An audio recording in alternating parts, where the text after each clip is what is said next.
প্রিয় দর্শক, আসসালামু আলাইকুম। কেমন আছেন সবাই? আশা করছি ভালো আছেন। আলহামদুলিল্লাহ আমিও ভালো আছি।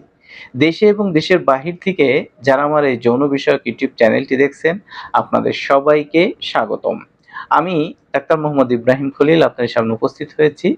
আজকে যে বিষয়টি নিয়ে কথা বলব সেটি হচ্ছে যৌন রোগের যে সমস্ত রোগীরা আমার থেকে চিকিৎসা নিয়ে থাকেন কিংবা পরামর্শ করে থাকেন, তারা সবথেকে বেশি জিজ্ঞাসা করেন যে প্রশ্নগুলো তার ভিতরে অন্যতম একটি হচ্ছে, আমি তো অনেক বেশি হস্তমৈথুন করেছি। এটার কারণে কি আমার বিয়ের পরে অনেক বেশি সমস্যা হবে? কিংবা বর্তমানে সমস্যা হচ্ছে?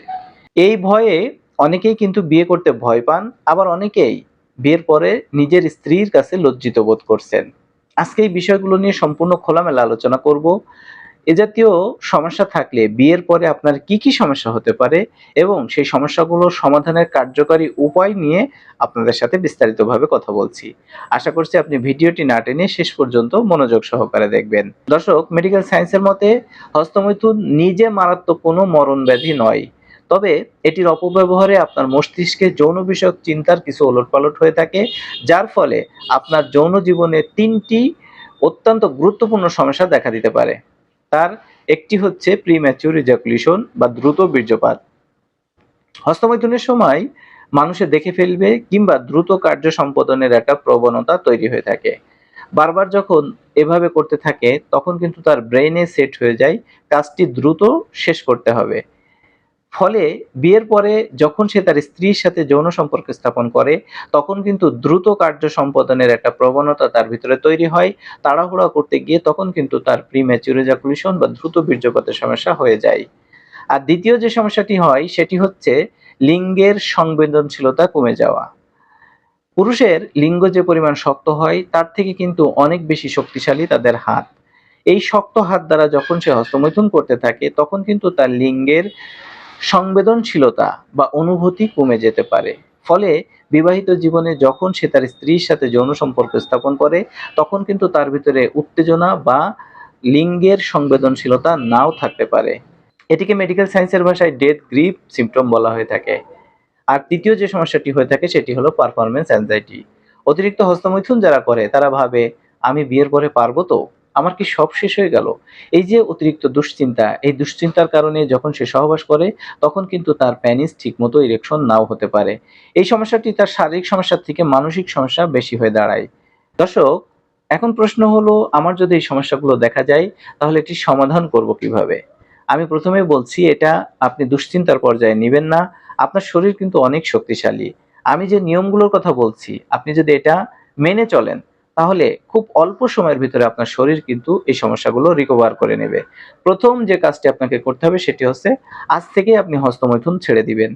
বিয়ের ৩-৪ মাস আগ থেকে যদি আপনি হস্তমৈথুন সম্পূর্ণভাবে বন্ধ করে দেন, তাহলে আপনার শরীর কিন্তু আবার ডোপামিন লেভেল এবং নার্ভাস সিস্টেম স্বাভাবিকভাবে কাজ শুরু করে দিবে। আর দ্বিতীয় যে কাজটি করতে হবে সেটি হচ্ছে কেগেল এক্সারসাইজ। এটি কিন্তু পুরুষদের যৌন জীবনের জন্য ম্যাজিকের মতো কাজ করে থাকে। বিশেষ করে প্রস্রাব ধরে রাখার যে পেশিটি রয়েছে সেটি সংকোচন এবং প্রসারণের প্র্যাকটিস শুরু করুন। এটি কিন্তু আপনার বীর্য ধরে রাখতে অনেক বেশি সহায়তা করে। আর তৃতীয় হচ্ছে পুষ্টি সমৃদ্ধ খাবার এবং জীবনযাত্রার মান চেঞ্জ করুন।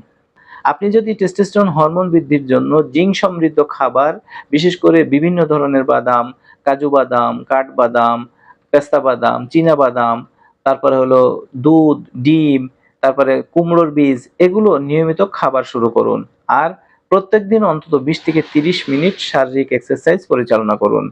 চতুর্থ হচ্ছে, আপনার যদি এই বিষয়গুলো দেখা যায় তাহলে আপনি আপনার স্ত্রীর সাথে খোলামেলা আলোচনা করুন। আপনি এই বিষয়গুলো কখনোই আপনার স্ত্রীর সাথে লুকাবেন না। আপনি বলবেন আপনার এ জাতীয় কিছু সমস্যা হচ্ছে, কিছুটা সময় প্রয়োজন আপনার এই সমস্যাগুলো সমাধান করার জন্য। একটি গবেষণায় দেখা গেছে, স্বামী-স্ত্রী যদি উভয়ে একসাথে পরামর্শ করে এই বিষয়গুলো সমাধান করার চেষ্টা করে, তাহলে এটি খুব সহজেই সমাধান হয়ে যায়। আর পঞ্চম হচ্ছে, আপনি একজন যৌন রোগের চিকিৎসকের সঙ্গে পরামর্শ করবেন। হোমিওপ্যাথিতে এই সমস্যাগুলো খুব সহজেই স্থায়ীভাবে সমাধান করা যায়। সর্বশেষ যে বিষয়টি বলবো সেটি হচ্ছে, বিয়ের আগে যা করেছেন সেই বিষয়গুলো নিয়ে ভেবে আপনি কিন্তু আপনার বর্তমান সময়কে নষ্ট করবেন না। মনে রাখবেন, আপনার শরীর কিন্তু অনেক শক্তিশালী। যদি আপনি পুষ্টি সমৃদ্ধ খাবার এবং নিয়মতান্ত্রিক জীবনযাপন করেন তাহলে এই সমস্যাগুলো সহজেই আপনার শরীর রিকভার করে নিবে। তো দর্শক, আজকের আলোচনা এই পর্যন্তই ছিল।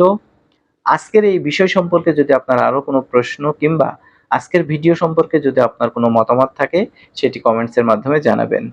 নতুন কোনো ভিডিওতে নতুন কোনো বিষয় নিয়ে আবার আপনার সঙ্গে দেখা হবে, সেই প্রত্যাশা ব্যক্ত করছি। সে পর্যন্ত আপনি সুস্থ থাকবেন, ভালো থাকবেন, নিরাপদে থাকবেন। আল্লাহ হাফেজ।